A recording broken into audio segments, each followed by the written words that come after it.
Welcome to this week's Character Unlock, where we're going to spend a bit of time just chatting crap about video games because we came in with absolutely no plan as to what we're going to do this week. I am hosting, as always. I'm Andrew Brooker, and joining me is my good buddy John. You right, mate? Yes, mate. All happy and recovered from the Assassin's Creed pod, obviously, for one, and that I've played a lot of Assassin's Creed since then. Good. Yeah, it was a monster episode to do. It was a lot of fun, actually. Got a fair amount of decent feedback from that episode as well, so I think it went very well. Yeah, let's bring Brian back. Absolutely. I'm going to bring him back for a Mass Effect thing, and I'm just going to sit and listen, not say a word. Twiddle your thumbs. Exactly. Maybe even play Mass Effect while you guys are talking. Yeah, that'd be good. But yeah, it's been a couple of weeks since our last episode, and a couple of busy weeks. We've had plenty of news, plenty of things going on. So, should we start with the biggest thing, and that's the Nintendo Switch? Yeah. Now, I'm going to start this off with saying that I really fucking hate that click noise that they have. You mean you didn't like the presentation when they kept clicking their fingers to move between each other?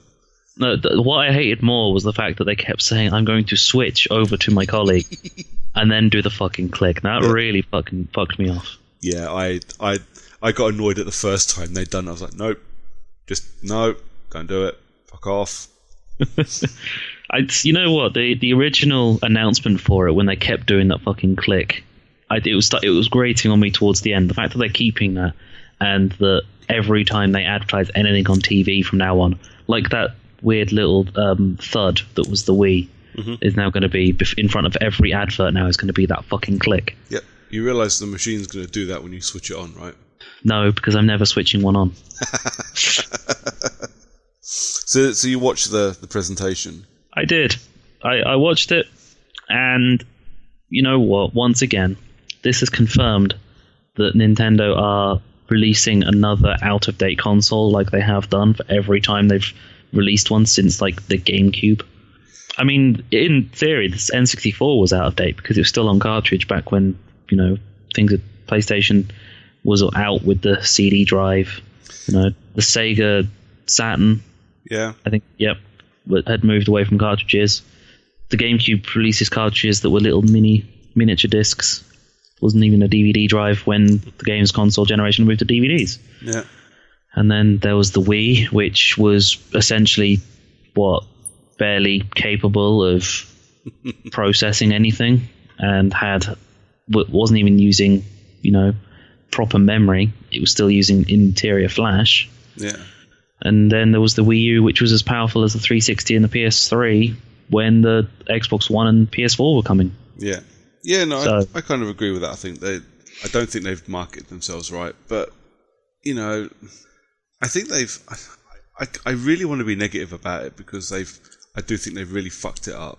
I think they've ballsed up this console before it's even come out. But at the same time, I kind of get the feeling, they know their audience. Their audience is going to be, their audience don't necessarily want a media center.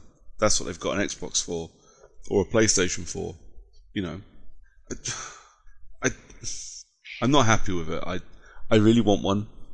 I'm not paying that kind of money for it just yet, especially when it's got no games. And more importantly, it's the year that Scorpio's coming out. Yeah. So this is a year where and to the end of last year when 4K and VR were the new thing, and the Switch is coming out with capable of doing 1080p on TVs, but 720 if you're just using the handset. I mean, you can't hold that against it, can you? You can't say. Well, no, I'm not saying that the 720 is a bad thing. I mean, 720 on a fucking handheld is spectacular. Yeah, I don't think they're looking far enough ahead. I think by the time Christmas rolls around, it will be far too out of date. It won't be powerful enough, and we'll have the same issue here that we had with the Wii U, where it looks like it's got a lot of third-party support, and they drop that really quickly when they suddenly realise their machine isn't powerful enough to play half the games. And you got a storage space problem as well. It's only got 32 gig of memory in it. Well, what was it? When they said after doing the installation for one of the launch titles, I think it was the Legend of Zelda one. It's like you've only got like 2 gigs free. Yep. But it does have, I think it can take up to 2 terabytes in SDXC or HC, whichever one it is. Yeah, it will still take, it takes high cap SD cards, which is great. But, they've got a cost attached to them as well. I mean, the machine's going to be 280 quid when it comes out, which is, I don't think, actually that bad a price for a console. But it's a console with no games that I definitely need to buy extra equipment for to make it usable. Wow. Well, I mean, we'll get onto it later, a bit more in my notes that I've got, but I was looking at it, and there's a lot of stuff there that isn't, part of the standard equipment. Like the extra control, the different colored controllers, and the attachments to improve the motion sensing for it, and the wrist attachment. These are all things that are extra that you attached to the Joy-Con pads, which aren't part of it being just like the normal setup for it. No. Which just, it seems off that they're once again releasing a bit of hardware where the hardware isn't enough, and they need to release more hardware to as additional stuff, like when they added the Move Plus and the Motion Plus section for the Wii controller, which was just another accelerometer plugged into the bottom. Yeah, I'm not necessarily against the extra hardware in that sense. I just, when you look at it, okay, so let's say when I get around to buying a Switch, I buy the Switch and I buy Zelda. So that's, well, Zelda's 60 quid. So now we're 340. And once I install Zelda, I'm going to have no space left. You need to then buy an SD card. It's going to cost you another, 60 quid? Yes, so now I'm going to have to buy an SD card, which is, 60 to 100 quid for a reasonably sized one, at a decent speed. Now we're hitting a number where I'm in PlayStation VR territory, and I'd much rather buy one of those. Yeah. Even I'd be considering VR. Yeah, at that point, I'm only a couple of hundred quid away from, my Scorpio when it comes out, which is absolutely going to be a £600 machine. But I'm willing to pay that £600 because it's going to play my entire Xbox One back catalogue. Yeah, with the games, I don't have. Did they announce that they were disc-based or not, or if they're going to be cartridges? Yeah. So, well, and I think this is why they're 60 quid. Yeah, because they're having to make their own cartridges. It's like the Vita cartridges. Cartridges were always expensive, even back in the NES and SNES days. I remember that cartridge prices were through the roof. People bitch and moan about 40, 50 quid a game now. Mate, that's nothing compared to what we were paying, 20 years ago. It was insane. Yeah, that it was. I mean, I only ever had like 3 cartridges for my Mega Drive back in the day because stupidly expensive they were. And I was like 7, so I didn't need to have loads of games. I could play Sonic the Hedgehog 2 till the cows came home. Yeah. Because, I was 7, I could never finish it. I could barely get past the fucking chemical plant zone. Yeah. But this is it, I just think they're taking a big step back from... Okay, I think they've done good work with the Wii U. I just think it was a bit... I don't think it was handled very well. But this just kind of seems like the machine the Wii U was supposed to be, and they're not doing it right again. Yeah. I'd rather go out and buy a Wii U. Switch back when the Wii U was released instead, then I think that this console that they'd be releasing now would be a much bigger thing. And it's something that's really just, like I said, it's that they're releasing something and it's born out of date. It should have been the previous console. Yep. But one more thing is that they're adding in a subscription for online, which, yes, the other companies are doing, but this is Nintendo. They've, constantly said that they're not charging for online, which, considering their fan base, this could be a game changer for them, because the fans don't want to pay to play the little online that they would have for those games. I mean, I can count on one hand the number of games that I would play online, but that's only to play with friends, and that's Mario Kart, Smash Brothers, and Pokemon. Splatoon. I want to play Splatoon. Splatoon is for babies. But the thing with the online subscription, I don't mind that so much because, like you say, the Xbox has been doing it for a decade. Yeah, day one pretty much. Yeah. So, and everybody just accepted it. And I remember when PlayStation Plus became a thing, and when when it was going to be mandatory for PS4 online play, people bitched and moaned and cried and whinged. Everybody pays it. And the thing is that a paid subscription's good because it means that you're paying to have better equipment on their end, basically. I mean, that's kind of where I get wound up with Sony because it's not. Well, you pay your 40 quid a year subscription like you do for Xbox, and at the moment, well, I don't know if it's the same. My PlayStation hasn't been my primary console for almost a year, but I got sick of the constant outages, and it wasn't me. It was the PlayStation Network. Once a week, it would go down. Yeah, that was the staple to the news reports. It was like PSN is down.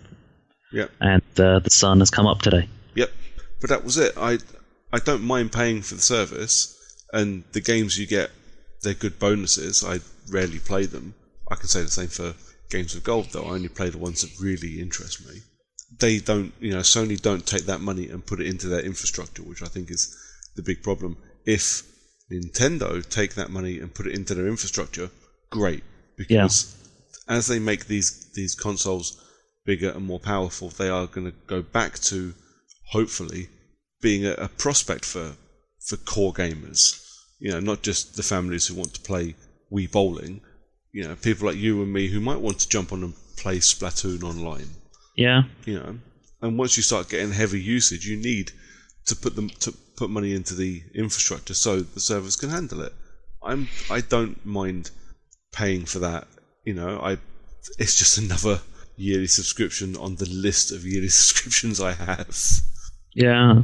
Oh, it's the fact that it's potential for a DS replacement as well as a Wii U replacement all in one. The whole, the ability to walk around with your iPad in your trousers pocket. Yeah. And then pulling the Joy-Con. It's such a shit name for a controller. It's fucking stupid. Pulling that out and then putting the kickstand out, which I really like. I like the fact that there's a little kickstand on it. Yeah. Putting that out when you're sitting on the train, and then the random businessman next to you asks if he can play too, and then you both end up with holding on to a Joy-Con, flicking them around in the middle of a crowded train. But you only have to play basketball if you find a basketball game. Yeah. It's the rules. But I really wanted it to be good, and I didn't watch the conference live because I'm not getting up at 4 a.m. on a work day to watch the conference live. But why not? You were staying up till 4 a.m. to watch football. Technically, it was still Sunday. And I went to bed, and an hour later I got up, and it was a work day. Yep, that's the one. See? Logic. Yeah, that makes sense. But yeah, I really wanted to watch it, but I watched it later on at work. But you could just kind of see this ever-growing feeling of just being let down as I read through my Twitter for the night. I was like, oh bloody hell! Like all the games people I follow, all the people I follow that I talk to about games, just going, oh for fuck's sake, really? Yeah, there was a definite sense when I was flicking through my Twitter when I woke up of people going, ooh, yeah, I wouldn't have done it that way, or and similar things like that. But I guess there's one massive redeeming feature is that they've finally disabled region locking, because let's be honest, the best games on Wii and the best games on DS are the Japanese ones. Yeah. And this is someone who doesn't like Japanese games, but when their main market is, especially the staple fighting game that I used to play a lot on DS back when I was in college, which was the Jump games. Yeah. Which are only available in Japan because they have licensing issues everywhere else, because Jump is the big anime company, and manga stuff, but over here and in America it's Bandai and all other different companies own the rights to these things, so they spend a fortune trying to get it released elsewhere. Okay. But if it does that straight out of the box rather than needing to put in a freeloader disc first, that'd be good. I mean, I do know a few people that would be interested in the ability to import without having to import a console for stupid amounts. That would be very good. But for me, it's not a killer feature for me. And to be honest, it's the machine at the moment for me doesn't really have a killer app, and I'm really a little bit sad that it's not shipping with like a Wii Sports equivalent of some form. What was that 1-2 Switch? I mean, it's almost Wii Sports. But that's an extra 40 quid. Doesn't come with the console. It's an extra 40 quid. Really? I thought that was part of the fucking bundle. Nope. And this is my problem. If you stick that in, okay, it's not as good as Wii Sports, but if you stick that in the box, it might be worth the 280 quid. But for me, nah. Christmas, if the Scorpio hasn't raped my entire wallet. Well. I mean, the Scorpio would have to do something really bad for me to want to buy a Switch over that, and I mean really bad. I mean, it's got to throw racial slurs when I turn it on. All right. Don't try and think of an example to say. You won't find one that you can use. No, you're right. But yeah, that's the Switch. I'm disappointed. I was kind of, the night before, I was kind of hopeful that it would have all this really cool information that would make it a must-buy when it comes out in a couple of months. As it is, I'll watch it for a bit, and price drop and the ability to buy used games a little bit down the line, I'll do that.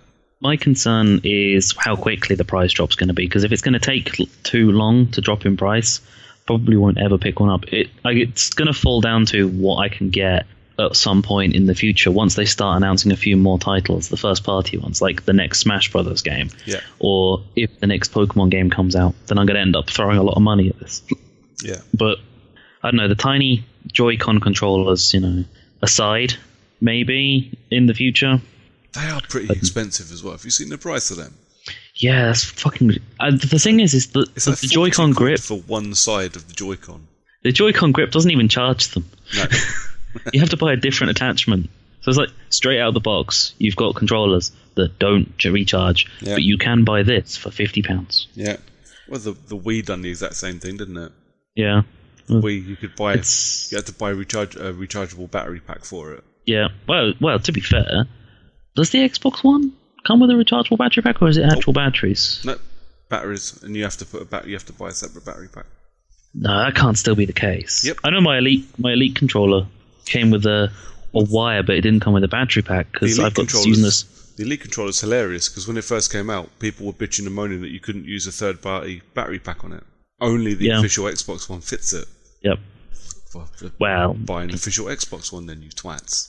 If you can afford £120 for a controller, you can afford an Xbox official. Yeah, and I don't understand why people buy the fucking third-party ones. I do. They're cheaper, and it's the same conversation. You have to buy so many accessories now to make your console actually usable. Yeah. Can you imagine a good couple of sessions on Battlefield or something would eat through a couple of Duracell AA's with no problem whatsoever. Oh yeah, it would just grab hold of them, just like it's like a Ford Mustang and a fuel tank. Yeah. So I can see the point in the third-party stuff. I try not to buy it just because if it breaks my controller, I have no comeuppance. Yeah. But I mean, I like the battery packs. Battery packs I like because they're not part of the controller like they are on the PlayStation. Yeah. Which means that if the battery does eventually go flat and doesn't charge, you don't have to then spend, the £300 on buying a new fucking controller. You just need to buy a new battery pack or a new set of rechargeable batteries, for instance. Yeah. Because it happens. Of course it does. But it works better that way. And so I don't mind. It's a bit shit that the stand thing, I don't know what it's called, the grip thing, doesn't charge the controllers, but it's fine. In the grand scheme of things, that's not that big. But no, I suppose. Overall, I'm a bit disappointed in the Switch. So let's move on to the games of the Switch now that we've ripped into the hardware a bit too much. Do you have a list? You're the man with the notes for the Switch today. I have a list of, I say a list. They announced 1-2 Switch with Cowboys. Okay. Because one of the things that they've announced is a Pistols at Dawn type game on the 1-2 Switch, where you literally stand in front of the the person holding the other half of the Joy-Con, and you then, at a moment of time decided by the console, you flick your hand up and you shoot the other person, and it's done on a reaction time thing to decide who wins, and the controller basically vibrates if you died or something. You know what? To be honest, saying it out loud makes it cool. It does sound kind of cool, but when I was watching the fucking video, if you go back and you watch the fucking conference again just for the fucking 1-2 Switch, like the cowboy section, the dude's dressed up in full-on cowboy gear. It was so fucking ridiculous. It was just, my eyes were falling out of my skull. They were rolling that hard. Well, what you need is the ability to look at these things and go, well, there's no way I'm dressing up like a cowboy. I'm not one of the village people. However, what could be kind of cool is doing this with my mate when I'm drunk. Yes. That is 1-2 Switch is the only time that game is ever coming out, is when you're all pissed.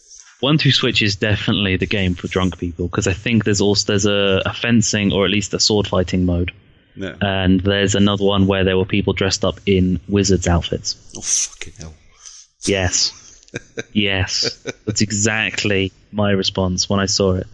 So there's an air guitar mode as well. Because the controllers, they have this weird, like, I want to say IR, but it's probably not. Because the controller can sense where your hand is, and it can sense rock, paper, and scissors. Okay.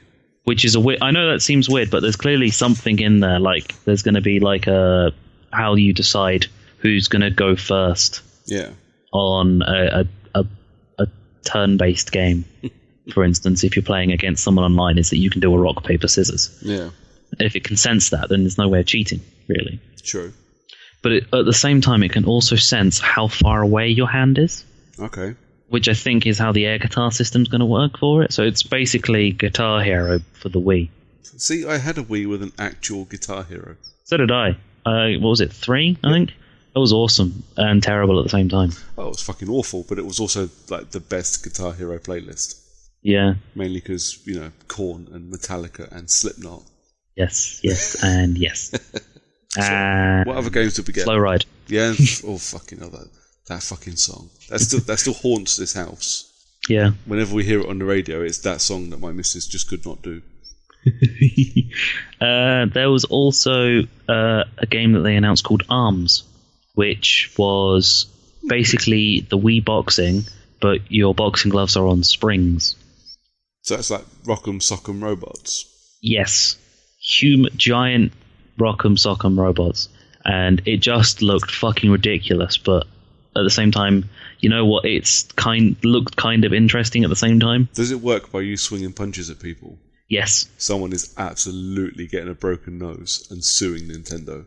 No, because one of the attachments that I think you require is the wrist strap attachment, which improves accuracy, because I think they've got a separate accelerometer in them. Yeah.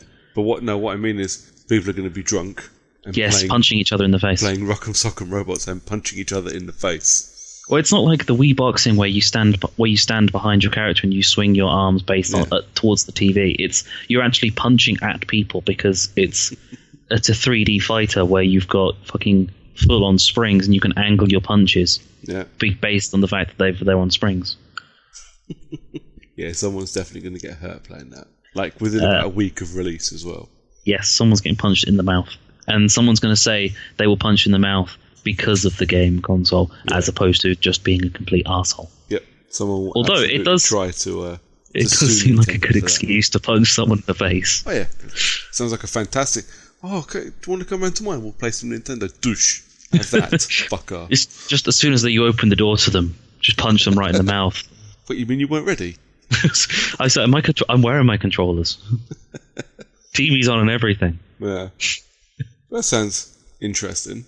It does. It looked quite fun because it's a Nintendo punching game. It's gonna be kind of fun. Yeah. Did they do any fitness games for this one?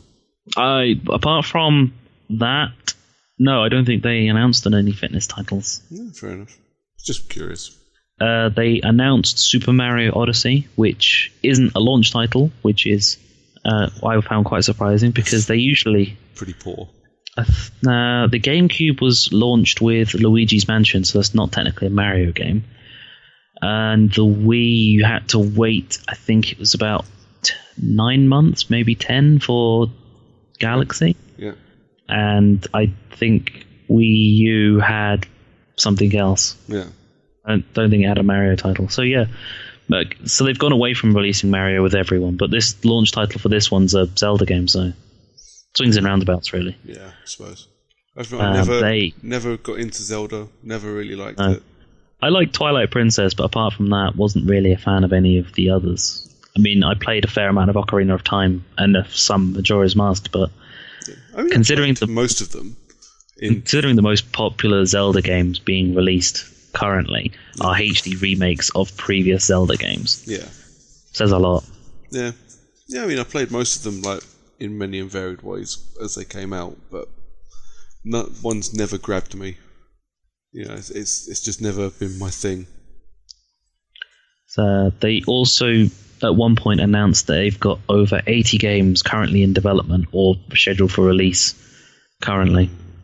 But they also straight away said that there are 4 Dragon Quest games involved in that. Oh, for fuck's sake.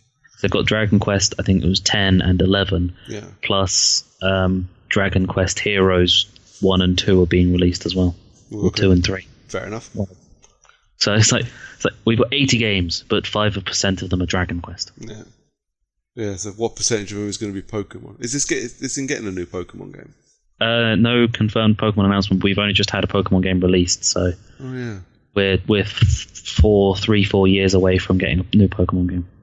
Well, that sucks because that sounds like it. I mean, surely that would be a bit of a system seller, especially if you can take it portable as well. Now, what it is that when the sales are dipping, that's Pokemon territory. Yeah, I suppose. Because we get a new Pokemon game every 4 years when we get a new region in the TV show, and halfway between is when we get a remake of a previous Pokemon game. Okay. And seeing as the most recent remake of Pokemon game was Ruby and Sapphire, which were the advanced generation, yeah, the next set of games came on the DS, and considering all of those are playable all the way up, so the first Diamond and Pearl and Crystal, no, Diamond, Pearl and fuck, I've forgotten the other one. Fair enough. No, it was Crystal. Don't ask me, I have no idea. Diamond, Pearl, Platinum. It was Platinum. Fucking wow. Crystal was gold, silver. Okay. Yeah. So yeah. I'll take your word for it. Diamond, Pearl, and Platinum were the first DS titles. So, in 2 years' time, or next year possibly, 2 years' time, either or, we could be seeing Pokemon being released on Switch. Okay. That will be re-release of previous Pokemon titles. Not that it adds any kind of, purchasability for me. I'm not buying it for Pokemon. I am. Yeah, of course you are. Pokemon Smash Brothers are the only 2 reasons to why I would consider buying it. Because, I mean, I regret not picking up the most recent iteration of Smash Brothers. Yeah. But I wasn't going to spend near £300 for a Wii U because those things never dropped in price. No, because I still do want a Wii U. I was telling the wife earlier, someone had one for sale for like £200 with a bunch of games. I was like, kind of tempted. But I do genuinely, want to save my pennies and buy a PlayStation VR. Yeah, it's not like the Wii, which you could get for like £80 about 2 years after it was released. Yeah, the Wii U's just not dropped in price, and I think it's down to lack of creation. They're not building them. Well, no, they've kind of done the thing where they went, well, we're not doing this anymore. We're not making any more. We're not doing any more games, and then. It doesn't have the install base that the Wii had. Like the Wii went to £80 because everybody that was ever going to buy one owned one. Yeah. So the only way they could sell it was to sell it to people that don't have one and drop the price dramatically to make it more attractive to them. And obviously that didn't work with the Wii U because not everybody bought a Wii U. So every house in this country and like almost every house on the fucking planet had a Wii. Yeah. It was like the best-selling console of all time. Yeah. It was like you couldn't walk down a street without seeing people playing Wii Sports, usually plastered or something. Yeah. Just because everyone walk past houses and have remotes flying out the window past your face. Yeah. That's what the Wii was. And then the Wii U was launched, and I think they sold like 3 million. Yeah. It's like they only made like 3.5 million. Yeah. So it just wasn't the same. And I think Switch it might suffer the same thing, but at the same time, I can see it doing what the Wii did, which was that they can't make them fast enough. Yeah. Because Wii's sold out everywhere, and there was like an 8-month waiting list. Yep. It was like people would pre-order them from various companies, and that was it. It was like you pre-order it, and then you'd wait, and you might get an email about 4 weeks after saying, yeah, we kind of oversubscribed this. We only got like 100 units, and we took about 1,000 pre-orders. Yeah. Yeah, and the thing with the Wii, I mean, the Wii was was out of stock everywhere 2 Christmases in a row, and I can't think of a single console that's done that before or since.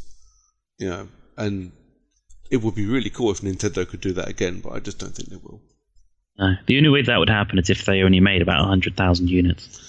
It's a cheap way of doing it, though, isn't it? It's the same, same as the whole fucking what were the Wii U toy things? Amiibos. Yeah, they're coming back. Well, they're not. I say they're not. They're not coming back. They're not going away.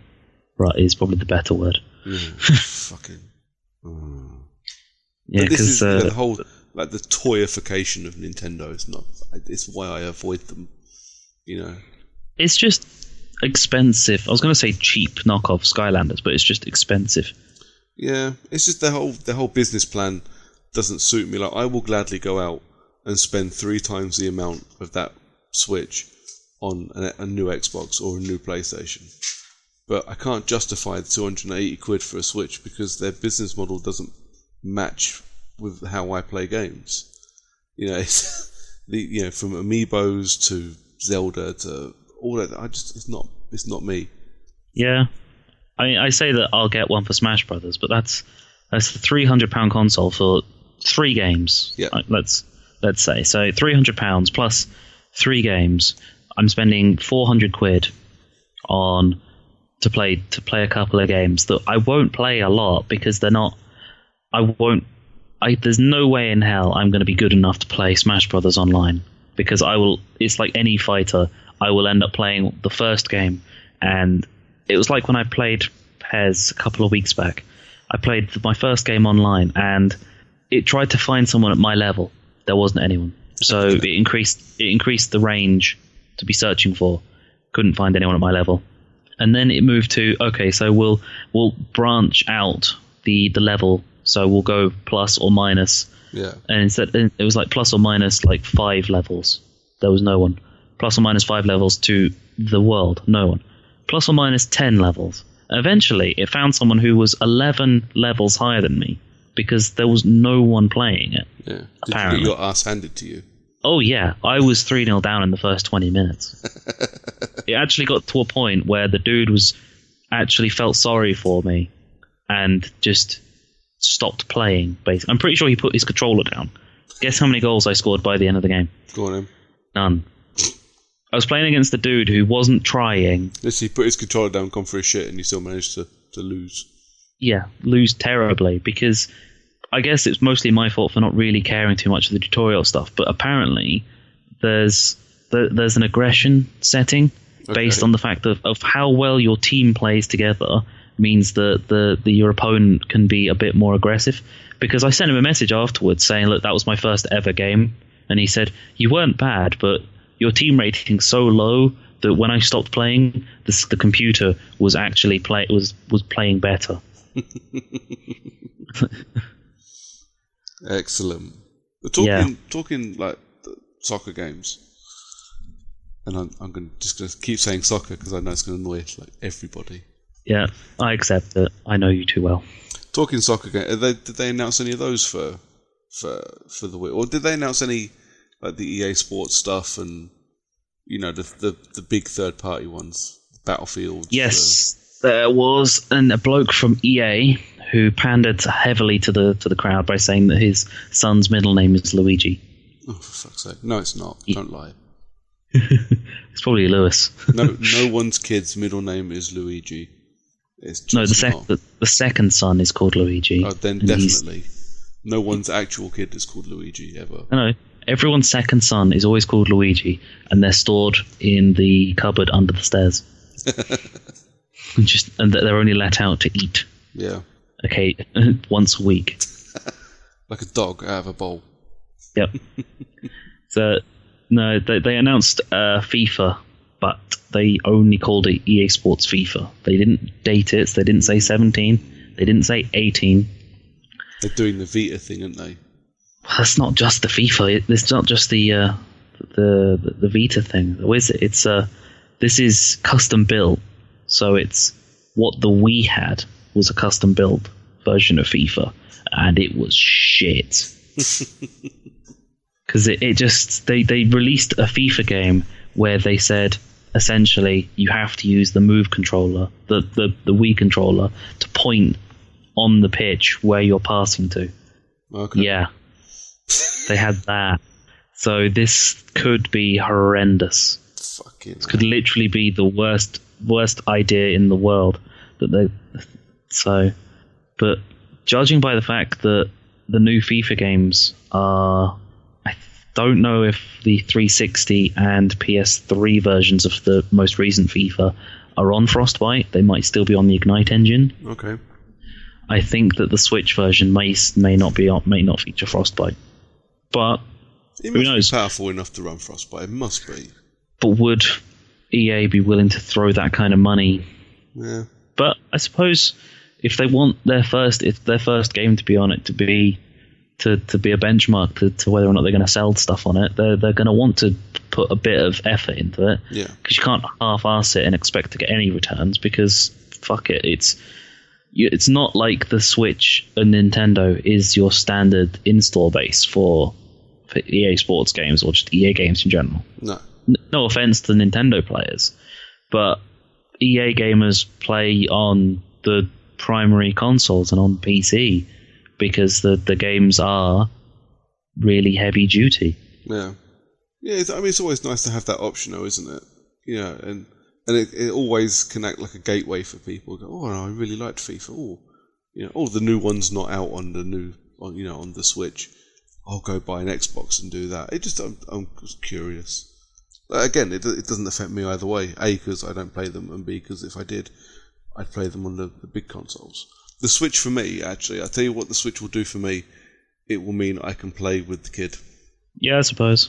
Well, it'd be a good gateway to teach her about video gaming. Yep, exactly. Especially if Pokemon comes out on it. No. Everyone loves Pokemon. No. Nikita will love Pokemon. No.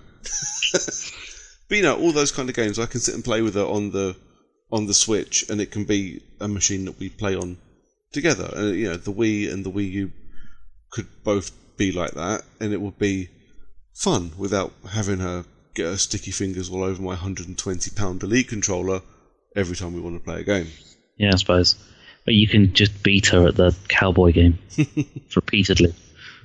No, I have a 3-year-old. I have to let her win. It's just otherwise they sulk and fuck off. That's fine. But then I'm stuck playing the cowboy game on my own. Yeah, that'd be even more hilarious. It's like, which hand's quicker, left or right? 'Cause I'll still lose. Yeah, but you also still win. Maybe, but that's only a maybe. Yeah, I suppose. I am a bit of a spaz. Yeah, I'll agree with that. Anyways, what other games we got? Because there was a very small list, wasn't there? There were other games, but I kind of just started to skip over most of them because they just looked uninteresting to me. Fair enough. So that was it. I pretty much just wanted to check that out, and I'm all done for what I've got. Cool. Let's move on to... We've got a couple of little bits to chat about, haven't we? So nothing... Well, they are big and and relatively major, but for us wise they won't take forever to talk about. I suppose first one is Microsoft's exclusive action RPG with headphones thing. Beats the video game. Yeah. Dragons fucking cars and that kind of shit. Scalebound has been cancelled. Yeah. Which it leaked, didn't it? About a day before Microsoft made it official. I think Kotaku were reporting on it, but more or less it kind of came out of nowhere. Everybody just kind of thought it was doing all right. It was a bit of a long development, but it was Platinum Games and it was Microsoft. It must have been doing all right, and suddenly Microsoft has said, no, we've ceased our relationship with Platinum Games. Yeah.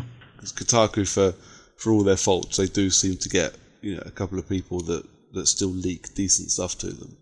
So, but the fact that it was pulled off of the Xbox website, because if you went to the Xbox website, you couldn't find Scalebound. There was no link to it anymore. And if you went to the Scalebound, if you knew what the URL was, it would just take you to the Xbox homepage. Yeah. So that was essentially the day before. I think it was a couple of days before, possibly. Yeah. That's what had happened, and then the actual announcement of it being dropped. Now, it's two sides. I mean, obviously, as an Xbox gamer, disappointed that there's a brand new IP has been dropped, and as a gamer in general, I'm disappointed that there's a brand new IP that's been dropped. But if I'm honest, wasn't planning on picking it up at any point.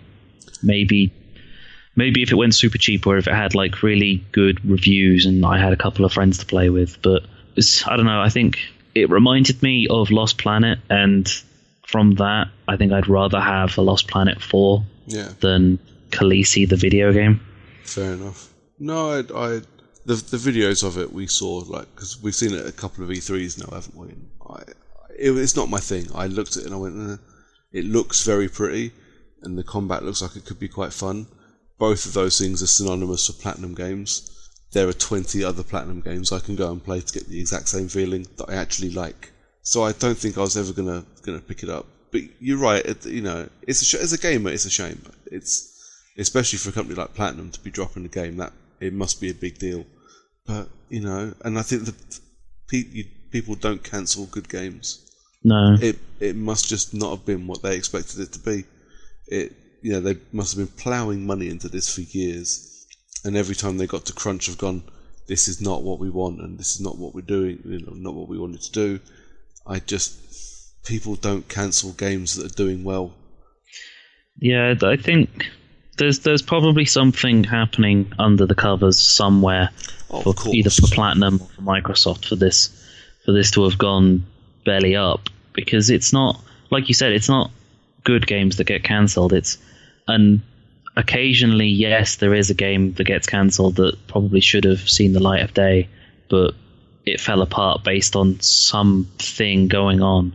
It could be as simple as, for instance, the lead developer might have been a bit of an arse in some cases, or someone somewhere has done something that's caused the game to fall backwards based on some strange reason that meant that it's been knocked back a fair amount of time, and then Microsoft probably got fed up with throwing money at it. Yeah, I mean, this game's been in development since 2013. We're talking 3 years worth of development. Microsoft must have looked at that and just gone, we're never going to get the game we want, or to get the game we want, it's just going to cost far too much. And it's not worth. It's probably worth more to Microsoft to just swallow that loss and be done with it than it is to release a half-assed game that's exclusive to their system that's shit. Yeah. Because the negative publicity behind that in the year that they're releasing a new console, they can't handle that. But it is just down to the long and the short of it is down to money. If Microsoft looked at the projected sales for the game and saw we're going to make 4 million selling this, and then looked at how much it was going to cost to actually get to a state of releasing, and the state of releasing is going to cost them 6 million, they're going to look at it going, well, there's no point in continuing this development. We might as well not bother releasing it anymore. No. So, I mean, hopefully it frees up Microsoft to do something better, with their exclusives. Although someone, I don't know where I heard it, must have been on one of the many and varied podcasts I listened to, someone did mention that obviously Crackdown was announced at the same E3 as Scalebound, and we've heard even less about that. Well, the only information we've heard about Crackdown at any time recently was it was based on if you had better internet connection, you had better Crackdown. Yeah, but that news came out. That was you and me were still working together when that news came out, so that's nearly 2 years ago. Yeah, that's that's due. Crackdown's due out this year. Yeah, we've not heard anything contrary to that, but they said 2017 from the start. Yeah, that'd be a launch window game for the Scorpio. Yeah, if Scorpio comes out with Crackdown, I'd be more than willing and more than interested in that, because Scorpio power plus semi-decent internet. Yeah, that's a winner right there. Yeah, but it's got to fight against Agents of Mayhem, which comes out this year, and I'm very much looking forward to Agents of Mayhem. But yeah, and the other side of it, hopefully it frees up Platinum to do something. They've done exclusive stuff with Nintendo. They're clearly not against doing exclusives for people, so maybe they'll still work with Microsoft. Maybe they'll go do something with Sony and PlayStation. And I like Platinum games. All the games of theirs, I know this is like a lot of caveats in one sentence, but all the games of theirs that look interesting to me that I've played have been interesting. So basically, all games that are interesting to me are interesting. But what I mean is, like, they made Wonderful 101. Wonderful 101 may be an excellent game, by all accounts it is. It's not my kind of game. I've not played it. I don't know if it's any good. But Bayonetta 2, I've not played it. I wish I could. That's one of the reasons I'd like a Wii U. Vanquish was amazing. I would love for Vanquish to go on backwards compatibility so I can play it again. It's awesome. They made one of my favourite games of all time. Yeah? Which was Mad World. Yep. I fucking loved Mad World. Did they make the sequel as well? No, they didn't. No, I didn't think they did. I never played the sequel, which is a shame. But Platinum makes some great games, so hopefully we see something new out of them, and their team can move on and make something else. Bayonetta 3 perhaps, or Bayonetta 3 on the Switch would work. But Scalebound. It's a shame. I mean, I probably never ever would have played it, but it's still a shame. They released 2 Star Fox games, apparently. Yes, they did. Yeah, they're a busy old company, man. They've been around for a long time. It is a shame. Like I say, just as a gamer, it's a shame. It's like watching, films get cancelled halfway through development. You go, oh, that kind of sucks. That could have been good, but okay, apparently they were also working on Nier Automatos. Okay. Yes, they are. So there we go. 2 games in one at once, basically.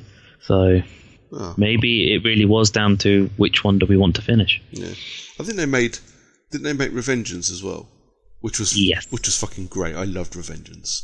You feel like the only person who said that. I know, but it was so shit. It was so shit, but it was so fun. What it wasn't was Metal Gear. It was actually a proper action game, and that's where Platinum shine, like making proper action games. But they do this really cool thing, like they did it with Vanquish as well. Have you ever played Vanquish? I think I played the demo for Vanquish. That was the one where what was it? The third-person shooter, but you had knee sliding all the time, like non-stop knee sliding. Yeah, that's the one, and it looks so fast. Like, I look at it and go, I am far too old for that. I can't keep up with what's on the screen. Fuck that. No. But when you play it, actually, it's so well made that it's so easy to do and it's so much fun to do. I was really impressed with Vanquish, and I'd never say no to a second one. But Scalebound just didn't do it for me. And then of course there's the other bad news we had this week, end of last week. Yeah, is Sony have closed down Gorilla Cambridge. Yeah, that's what, the 3rd studio in 5 years that Sony have closed in England? Yeah. What was Evolution and Liverpool. Yeah.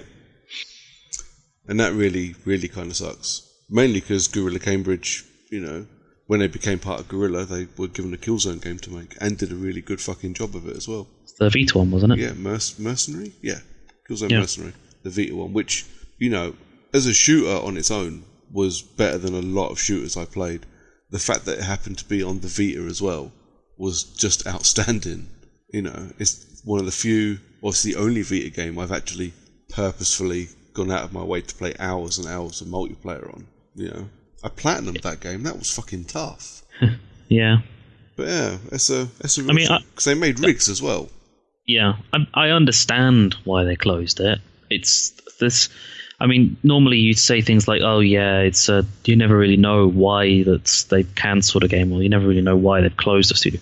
This one's quite obvious. It's that although proportionally they're probably selling a large number of units compared for the games that they've got, but when the install base is the Vita and VR, yeah, you see a large proportion of sales is possibly like 10,000 sales. Yeah, I think this actually is it because we've said this a couple of times on this podcast, haven't we? So, even though it's brand new, Sony seem to be not really caring about their VR headset, and them closing down one of the studios that makes VR games. Well, let's think about it. It's like they've released PlayStation VR, they've released a game for PlayStation VR. All it's going to do is cost money to make another VR game. So, yes, commercially viable to close the studio. Or, considering they've just opened up that development base in Manchester, like, late last year, I think it was. Yeah. So, yeah, they've got Manchester opened up. There's the studios in London and Guildford. Yeah. So, closing a studio down after releasing a game is it's the best time to do it in Sony terms. It's like, oh, you've just released a game. Well, you're all out of a job now. So the other thing for me as well. It maybe it's just because like you and I, we see the news like that, and while we understand that they're not the same company, or not the same studio, the main Guerrilla studio in Holland is just about to release like the flagship game for 2017 for the PlayStation. At least get the marketing for that out of the way before you taint the fucking name of the studio. Jesus Christ. It's just it's insane to me. It's absolute insanity. Maybe Sony want more third-party devs on VR, so they're taking away some of the first-party competition, but that's the same spiel they put to the Vita, was that they wanted more third-party devs. But the thing is that the third-party devs didn't want it. They didn't care for the Vita. And when Sony realized the third-party wasn't coming, they had to put more first-party aim into it. Yeah. And now the Vita has just become a buzzword for a random douchebag wearing a fucking Sony football jersey saying on Vita to every new announcement for a fucking indie game. Yeah. To be fair, the Vita is a good spot for indie games. It's still got a half decent install base, and people would play it on Vita. I don't mind that too much. It does feel like they're killing. They are killing off the Vita, but it definitely feels like with not even a year after, or not even 6 months after release, it feels like VR's being ignored. If we get to E3 this year, we're only a few months away. If we get to E3 this year and VR's just a buzzword, added in a couple of bits, just say, oh yeah, it will also have a VR level like fucking Battlefront or Call of Duty. It ain't worth it. I really want a VR headset. I really want to play, Until Dawn and Here They Lie and Resident Evil. I really want to play all of those games in VR because that's where horror belongs on something like that. And I'm a nutbag for horror, but I'm not spending that kind of money if it's not going to be supported. No one in their right mind would go out and buy, a PS4 or an Xbox One if you were told you've got 3 months and then we're just going to ignore it. So why the fuck would I go out and buy something that's more expensive than the Nintendo Switch that's just being ignored? Yeah. But why go out and buy a Nintendo Switch? There's only 80 games being planned for it, and 4 of them are Dragon Quest. But and for them to close down I mean, because Riggs has been pretty well received from what I can gather. I think Riggs was, actually being dubbed as the best game on the PlayStation VR. Yeah, from launch. To take the company that made that and just go, bye-bye, it really sucks. It's, again, as a gamer, it really fucking blows.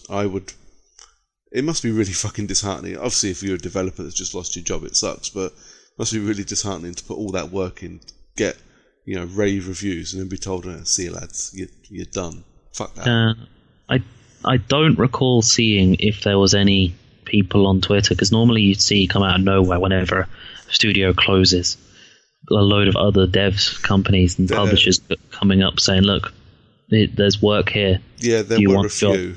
There were a few. Big one, actually, is it Ninja Theory? Ninja Theory? The guys that are making Hellblade. I think so, yeah. Yeah, they put out a couple of tweets like that. There were a couple of people like that. And it's always good to see that happen. Yeah. But you don't get that with other businesses. Like, it's like Tesco just say, oh yeah, we're closing a store here. Yeah. And then you don't see Asda come out and say, look, come work for us. No. It is an interesting community. But yeah, and it's always good for people to go, send your CV to us, we need people. Yeah, and I hope they all, find themselves jobs, or, we get a couple of little indie studios out of it, as one Twitter buddy mentioned. That idea sounds good. But yeah, it's a shame. It really sucks. And, I hope the guys that work there realise that actually they made the game that kept me playing my Vita for longer than anything else. Yeah. Well, if any of them are listening, you've made Brooker happy. More Killzone. Thanks, Gorilla. Thanks, Gorilla Cambridge. You've made his life. Yeah. What a shame. I suppose the only other kind of more recent bit of news, and I say more recent because it only happened today, and it's going to be really quick, is Warner Brothers and NetherRealm released a story trailer for Injustice 2, which I'm very excited for. Yay, poor Aquaman. I cannot wait. Our buddy Lee, me and him are trying to figure out which console we're going to be buying it on so we can play together. Surely the answer is the Xbox.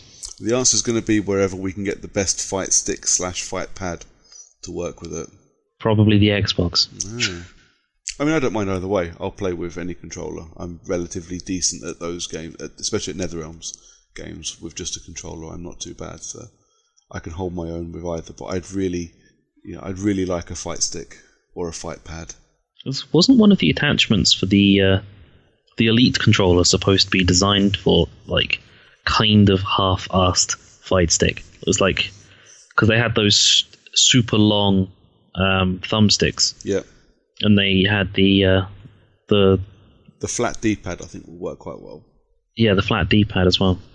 But I also think that the little satellite dish. I know it sounds it's like literally the opposite of what I've just said, but I really don't want to use my Elite controller for fighting games because it would feel like cheating.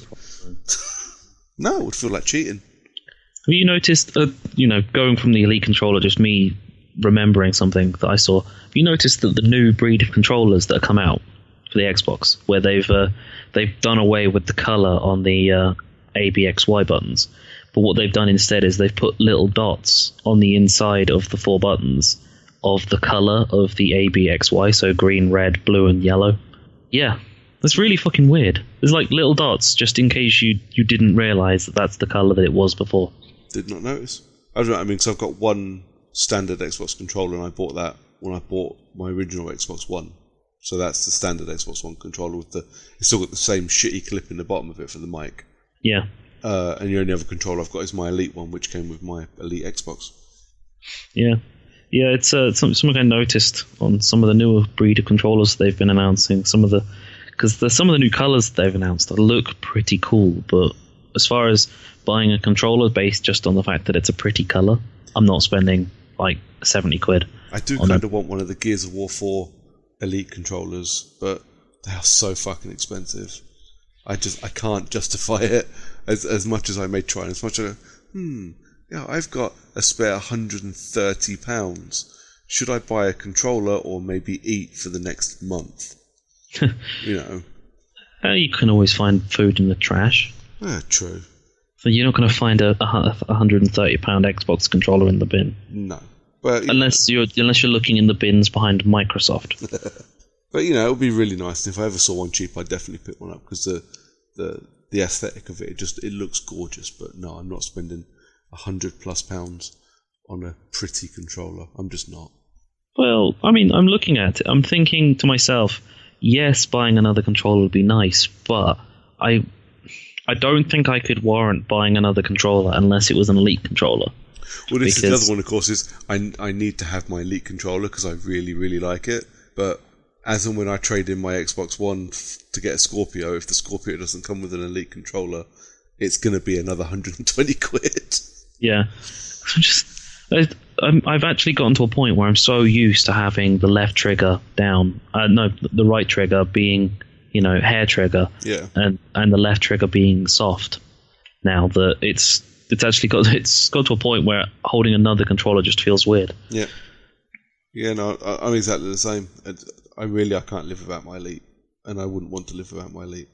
But yeah, I mean, I wouldn't use my Elite for fighting games because it would feel like cheating. But I'd really like a decent fight pad or fight stick for Injustice, and I'm really looking. It looks really good, and obviously it's pre-rendered stuff in the trailer, but it looks really cool, and it looks like the story's going to be a bit. There's at least one bit in the story in the trailer that made me go, "Oh, fucking hell, that's rough." Well, that's always been the nice advantage of the new Injustice. Injustice and now Injustice 2, that at least they're allowed to have a bit more free reign with the whole violence aspect that they weren't allowed to do a long time ago with Mortal Kombat DC. Well, yeah, that was fucking guff, wasn't it? Heroic brutality. Yeah, can't have our DC heroes killing people. So yeah, now that we've got a proper... No Scorpion in this one so far either, from what I can tell. He'll be DLC in the future. I'm alright with that. I know everybody hates the guy. Everybody hates Scorpion because he's cheap. He kind of is. But I am really good with it. I actually had a weird argument with people at work because, I'm not a huge Mortal Kombat fan in any way whatsoever. Because I dislike just fighters in general. Apart from Marvel vs. Capcom, I don't think I've ever gone out of my way to buy a fighter. No. But I got into an argument with people because at least I can name fucking Mortal Kombat characters and Tekken characters. Yet for some reason they're big, like full-on gaming nerds, some of them, and they were just going. We were just naming characters, just various guys, and one of them said Scorpion, Blue Scorpion, Green Scorpion, and Grey Scorpion. I'd have punched people. I'd have started throwing things at them, like my keyboard. And then we moved on to Tekken characters, and then apart from saying, because one of them mentioned the guy with the hat. That's helpful. Yeah, and they said that he throws it like Oddjob. It's a bit like when Bill and Ted describe historical figures. Yeah, and I was just thinking, what the fuck are you going on about? And then that was when I realised they weren't talking about Tekken, they were talking about Mortal Kombat. Excellent. Yeah, I fucking hate the guys I work with sometimes. Let's hope they don't listen to the podcast you do. Yeah, well, hopefully they do, and they know exactly how I feel about them right now. I'm not saying a word. I don't know them. Yeah, you probably never will. No, but yeah, that's fighting games. Injustice, yeah, it comes out, I think. So I've got a couple of months to get my practice on Mortal Kombat X.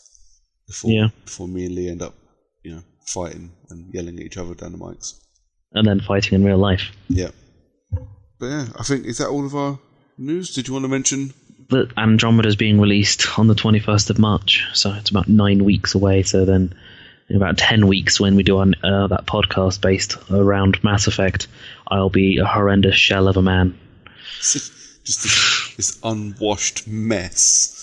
Yeah, pretty much. Bitching and moaning that he's on the mic going, I don't want to fucking podcast. I want to play Mass Effect. Oh, fuck it. I'll be playing Mass Effect while podcasting. But that's... I will be in the middle of a mission. Brian will be talking. You'll be moaning away, just like not really knowing what's going on. And then all of a sudden I'll just come across shouting because I've just been killed by a giant mech because I'm playing on fucking Insanity. Yeah. Or a Varan. Getting killed by Varen is really depressing because it just shouldn't happen. Have you pre-ordered it already? I still haven't decided which pre-order I'm going to do for it. Okay.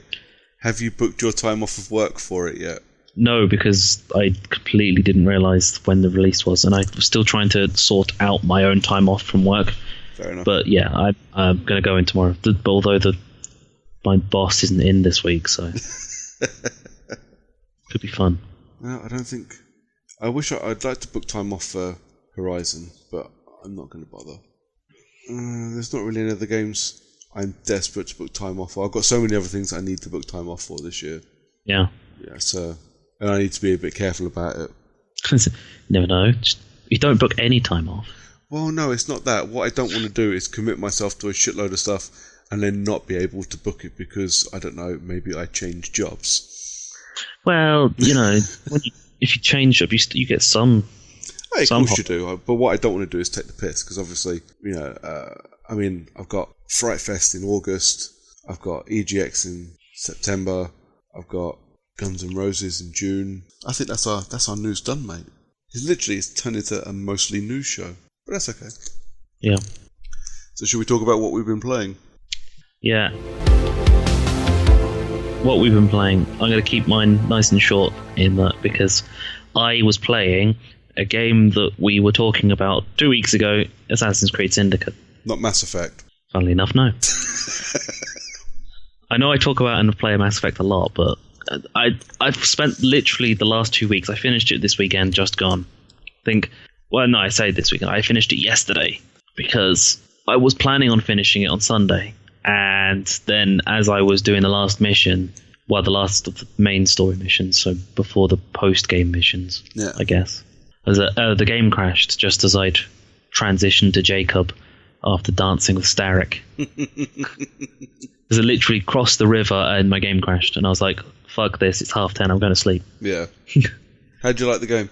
I liked it. It was really well built, I think. It wasn't as fun story-wise as Black Flag, but I still think that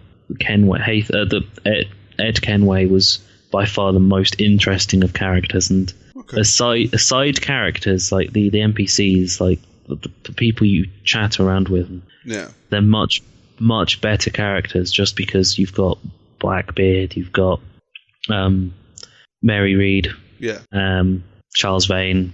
All of those people are much more interesting characters than Henry Green.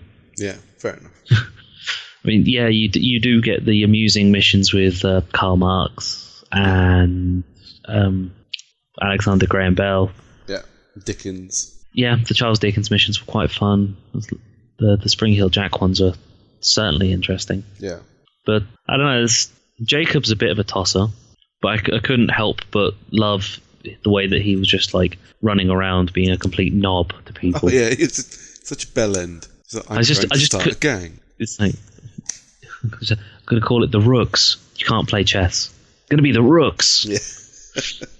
The Rooks, damn it.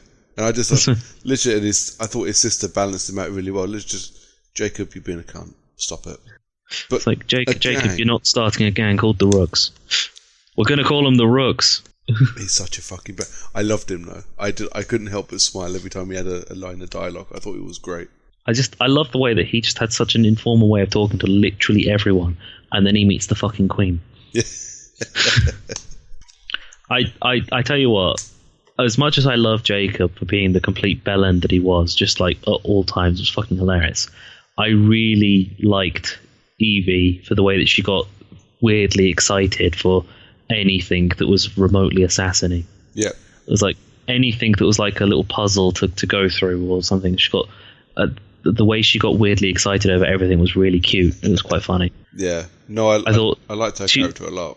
She was really adorable, and it really balanced out nicely because she was interested in being an assassin based on the history of the assassins and the puzzles and all of that, whereas Jacob wanted to be an assassin because stabby. Yeah. It was literally it. Yeah. No, I really enjoyed Syndicate. It was a good break. It was a good improvement on Unity. I really enjoyed it. Once I went back to it, I was hooked. I'm glad you finally played it. That's very cool. Yeah. Wait, one more. I'm going to apologise to you. Why? About Syndicate. On the grounds that in the podcast I abused you for thinking that you missed a mission, the World War One ones. Yeah. Because I very nearly did myself. Because I didn't realise that in order to do it, you had to go to a section of the map and then travel through a portal. Yeah. To get to the World War One section at Tower Bridge, because I just assumed that it was just going to happen. Yeah. And it wasn't until I was at sequence 8, and I was just thinking to myself, hang on, I remember seeing that the World War One stuff was open, but I haven't done it. And I looked back and it was like sequence 6 when it should have happened. I was like, fuck, have I just skipped this entire thing? And I actually looked at the map and saw the icon for the World War One missions and was like, it's over there, and just jumped on a boat and just waited for it to get to the other end of the map. That's cool. So, I still haven't played them. It's not long at all. I think you can jam through the World War One stuff 20 minutes, I'd say. Yeah, I've been in a bit of a funk at the moment. I've not been playing that much, but I have purposely left Syndicate on my machine so I can go back and do the DLC and some of the post-game stuff. But nice. Yeah, I'm not going to play the DLC, and apart from the 4 Victoria missions, the post-game stuff, I cleared out the map. Yeah. Before I'd even finished sequence 5, so it was like I was a level 10 and everything was really easy, like right from the go. Yeah. It's like the thing that made it difficult was that the better gear wasn't unlocked, but I still had to go through all of the less good gear to unlock the better gear later on, which was quite irritating. That every time I finished a mission or finished anything or just walked down the street, I just get a fucking pop-up in the corner saying, "Ooh, you've got new stuff to read." It's like, fuck off. Yeah. I've already unlocked all of this. It's like, I'm a higher level than this. Stop telling me I've got a level 4 coat to put on. Yeah. I'm a fucking level 10 one. Leave me alone. No, I think the way I kept myself interested in the games was to kind of not try and clear the map. It just took too much time and it detracted from the story. I still ended up doing side stuff, but like in previous games, the second I got the run of the place, I'd go and clear out everything and then get back to the story. But what I found doing that was I'd burn out and just not play the game anymore. So I'm not doing that. Yeah. I probably should have done that right from the go. I probably should have gone looking like I'm just going to play through the story, do a couple of the side missions, clear a bit of the map in places, just to improve my level to keep going with the story. Yeah. Before realizing I didn't realize that it was like right at the end when I was about to go around the map and do all of the fucking beer bottles just so I could get the level 10 belt for Jacob. Yeah. And I was going to do all the music boxes just to see that last outfit of Eevee, when I realized, hang on, this is a fucking rental. Yeah. I should be sending it back and getting my next fucking game instead of playing this game for another fucking week doing collectibles when I'm not interested in doing a fucking 100%. Yeah. So it's now in the post, going back, and hopefully my next game is going to be something new so that I've got something else to talk about for the next podcast. Cool. But you enjoyed it then, you liked it? Yes, I liked it. I'm glad I played it. So big thanks to you and Brian, wherever he is. I'm sure he'll listen. You'll get a little message from him after he's heard it. Yeah. But yeah, no, cool. My gaming the last couple of weeks has been slow, let's put it that way. Mr. Big, I'm going to watch 1,000 films in a year. Well, if I can do 1,000, that'd be nice. Well, you're at the rate that you're going, I think, what are you on, 40? And you're not even 20 days into the year yet. I've done 40 this evening, so that's all right. So yeah, sitting watching, or being 10% of the way through 365 films in 2017, I've let my gaming fall to the side a little bit, so I've only really done a little bit of gaming, so I haven't done much. But what I've been doing, actually, I'm trying to clear a bit of my backlog. So I've gone back to the games I bought, got 2 or 3 hours into, and then stopped playing. So I'm currently in the middle of the War Mastered edition of Darksiders. Darksiders, you want to talk about Zelda games, Darksiders is the best Zelda game. I don't think I said that I wanted to talk about Zelda games. I'm pretty sure what I said was Twilight Princess is the only one I finished. Yeah. But it's the remaster, the 1080 HD remake of the PS3 version of Darksiders, or the PS3 and 360 version of Darksiders. It looks exactly the same. Well, no, that's unfair. It looks very nice, but the art style it had, it's not, it's not that noticeable. But it's just really nice to go back to it and play it. But Darksiders is one of those games, if you stop playing it for a month and then go back to it, you've got no fucking idea of any of the controls. Yeah, you're better off starting again from the beginning. Pretty much. I think I 100%ed Darksiders the first time round, including that bastard mission where you have to get when you're doing the flying thing and you had to get I think it was 100? Yeah, 100 kills? 150 kills or something. And there's only 152 enemies. Yep. Yeah. Fuck that. That took me ages to do that. Well, I'd done that on the PS3, and by the time I got to that, I was like, fuck this. I want to finish the game. Actually, what I'd done, I remember I was playing it on Apocalyptic and got stuck before the first big proper boss. The first big proper boss was a piece of cake, but I got stuck before that in just some shitty room with a couple of, the white knight guys. Yep. Oh, yeah, I know the one. Yep. Yeah. I got stuck there, and I raged. I was like, I'm not fucking playing this anymore. So I tell you, you know what? Darksiders was fucking retarded when it came to bosses. You go into a game and you expect the boss to be fucking hard. Yeah. Or every boss in that game was a piece of cake, but getting to the boss was a fucking ball ache. Yeah. It was like there's the typical mid-level boss where you get the power to beat the boss at the end of the game. Yeah. At the end of the mission, basically. But the mid-level boss was always fucking impossible. Yeah. But it was obviously I started it a month ago, or a month and a half ago. And I remember when I played it on PS3, I remember Tiamat, which is the big bat bird thing, being a complete bastard. I remember her being an absolute arsehole to beat. And I remember it taking me ages. This time around, I'd done it in 2 goes. First go was to remember, oh yeah, this is what I have to do. And the second go was just to do it. Yep. It was over in a couple of seconds. I was like, oh, I remember this being a real struggle. Maybe you're just older and wiser. Maybe playing Darksiders 2 helped. I didn't finish Darksiders 2, but that's kind of the reason I want to go back to Darksiders, because I bought Darksiders 2, the Definitive Edition. Fucking fantastic arseholes. Like the War Mastered Edition. Yeah. But I bought that at the same time as I bought the War Mastered Edition. I was like, well, okay, so I got them both cheap. I spent like 30 quid on both these games. But at the same time, I've spent money on these games. I need to at least finish one and unwrap the second one. Yeah. For fuck's sake, I can see it from here. I can see it next to my TV.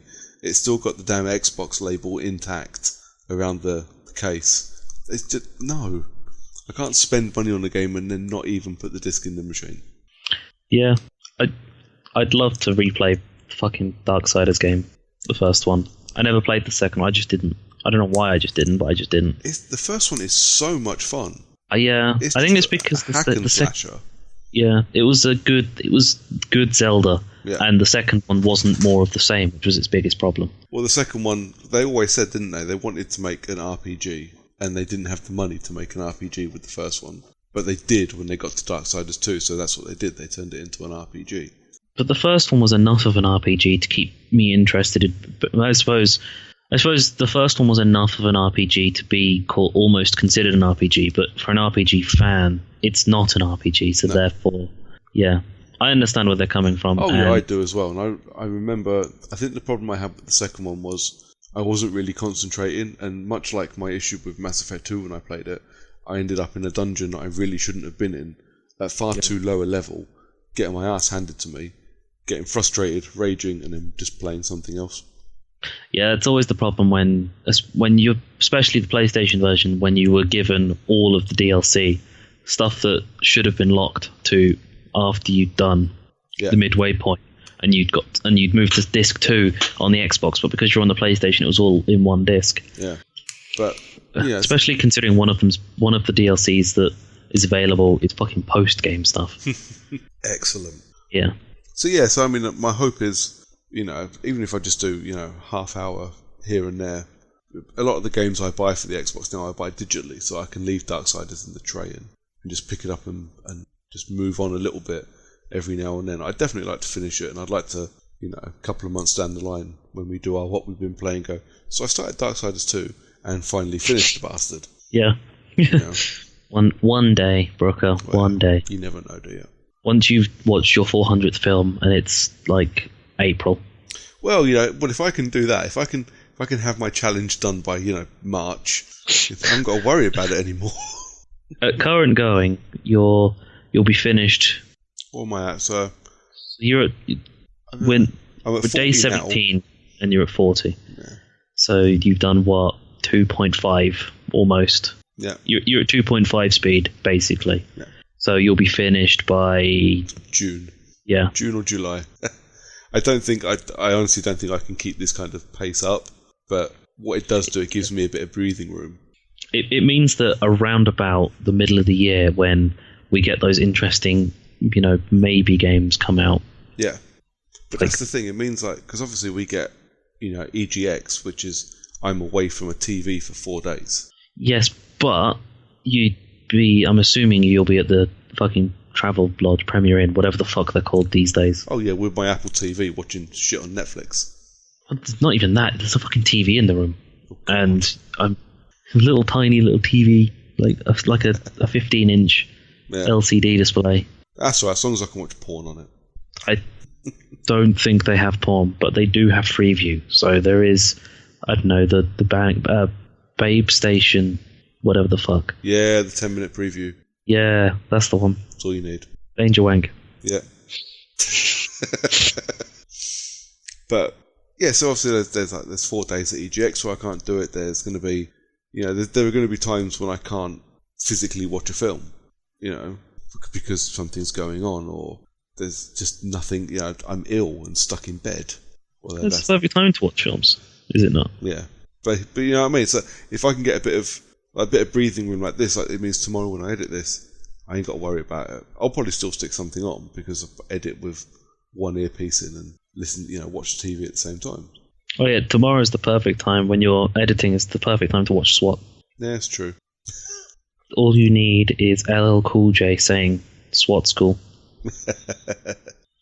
And Michelle Rodriguez saying that she's Chris Sanchez. And yeah, so I mean, hopefully, it'd be nice to get back in. It's not just the films thing. I've been in a bit of a funk. I look at the games and go, I don't know what to play. I can't be asked. That's what Madden's for. Yeah, Madden's a good one for this time. Or in my case, FIFA. That's what FIFA's for. I did spend a bit of time on Madden replaying the games that were on over this weekend and actually getting the results I wanted. You mean you didn't want the Packers to win at the end? No, I did not. Fucking Cowboys. I would rather someone bleach my bollocks than the Packers win anything ever. All it's just doing is it's going to be a fucking another Packers Super Bowl. Yeah, well, it just means that my day off for the Super Bowl is spent playing games instead. Yeah. I don't see... It's going to be Patriots-Packers. Falcons aren't going to win. No. Which is a shame, because the Falcons have deserved to go to a Super Bowl for the last 6 years in a row, but have always fallen in the fucking playoffs, because they've been given a shit run through the playoffs. It's somehow they've managed to have a fucking 14-2 season or something. Well, Matt Ryan, that's how they've done it. Yeah. Highest rated quarterback in the league currently. Yeah, well, he's been fucking a beast of a quarterback. They've had a beast of a defense. The O-line's been fucking perfect. Yeah. And it's like they're doing 15 win seasons, 14 win seasons, and then they're getting put in the fucking playoffs against a team who's just scraped their way through the first round, because the Falcons have had that first round bye. Yeah. And then they've gone up against a team who's just squeaked through, and then they fucking lose because they're for some reason they end up playing against fucking Packers or... Yeah, see, I've got a couple of mates who are Falcons fans. I've got a mate who's a Falcons fan who thinks that the home field advantage will do them good. I'm not convinced, but we'll see. But yeah, so I played a bit of Madden and got the results I wanted. And a couple of quick plays just to burn some time. But that's why EA Access is a thing. Yeah, EA Access. Everyone loves it. Well, I think that's think that's us done. Yep. And it leaves us then, mate, for some recommendations. Do you have a recommendation for people for the next couple of weeks? So, sticking with EA Access is fun. I'm going to recommend a game that was put on EA Access just before Christmas, and that's Star Wars Battlefront. Cool. I have that installed now. I haven't played it yet. I have it installed, ready to go. So maybe at some point I will give it a shot. You know, again, thank God for EA Access. Yep. I think my recommendation will be on it's the Games for Gold one. So it's on for the next month. It was on from yesterday, so from Monday it came on. And sticking with the fighter theme, it's season 2 of Killer Instinct is up, which is not as good as previous Killer Instinct iterations, but it's quite a good fun fighter. So worth a quick download. It's worth every penny that you're paying for. Right, exactly. Absolutely. But then we are all done, mate. Excellent. That leaves us in record time. Yeah, and in relatively decent time as well. That's not too bad. But yeah, that leaves us with. It's just because I'm going to do it every couple of weeks or every couple of episodes. A couple of shout outs. Obviously, Owen and the Foul Critics lot. You know, if you're listening to us and not listening to them, there's something wrong. We're on their feed. We're not as good as they are, or even remotely could be considered professional like they are. Oh no, absolutely not. Last week, one of our sister podcasts, Field and Mullinger's Underground Nights, had a new episode, which is my good buddy Paul Field and his good buddy stand-up comedian James Mullinger doing their kind of cult film show. We're also somehow more professional than we are. Oh, of course they are. Absolutely. But yeah, it's a very cool episode, and there's a running gag now at the moment that I've never ever appeared on their show. I am mentioned on every single one of their episodes. Somehow I always come up. It's brilliant. Now I'm concerned.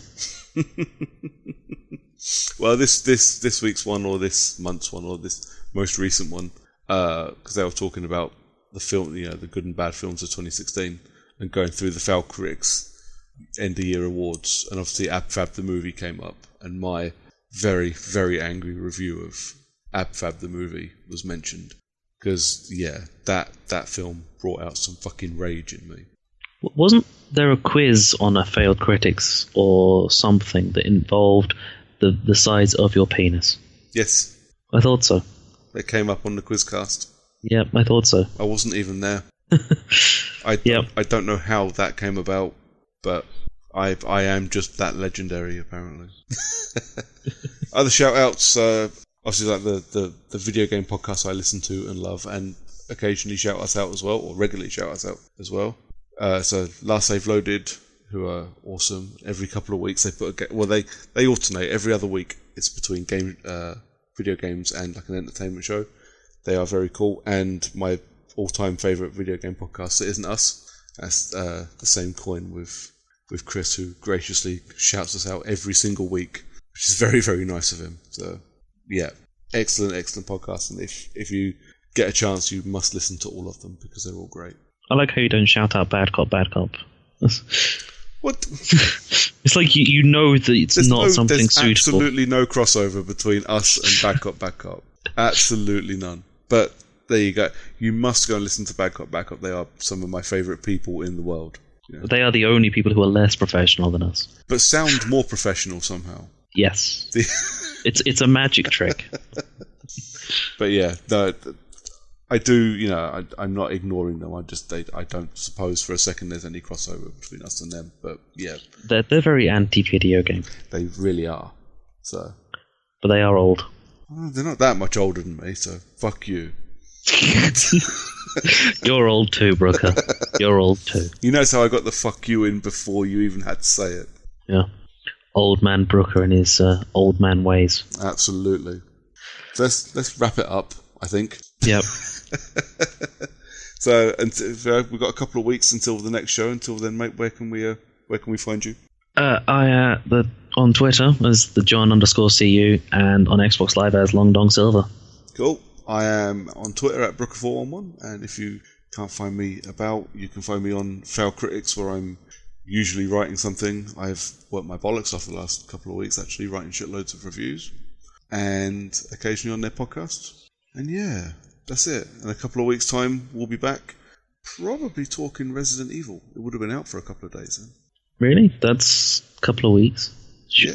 Can't be true. Oh, yeah, it is. It comes You're out right. next week. It comes out next Tuesday, and then the Tuesday after we're recording. Yep, 31st. Yeah. So, yeah. Wow.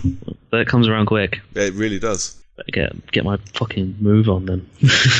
Sort that. Well, this was the one I was looking at going, I really want a PlayStation VR. Should I buy one for Resident Evil 7? Oh. No. No, I will not. And I can see my missus in the corner of my eye shaking her head. No, you fucking best not, Brooker, or I will stab you in the face. With your PlayStation VR. With the PlayStation VR. You Sharpen it. find the Resident Evil 7 box shoved up your ass cornerwise. Is there any other way to shove something up your ass? Flat side first. I suppose that's always a way.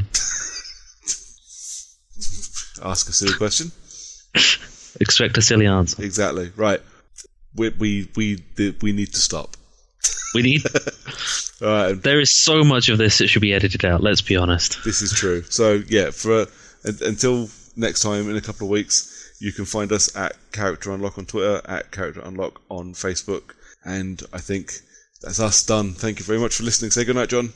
Good night, John. And we're done.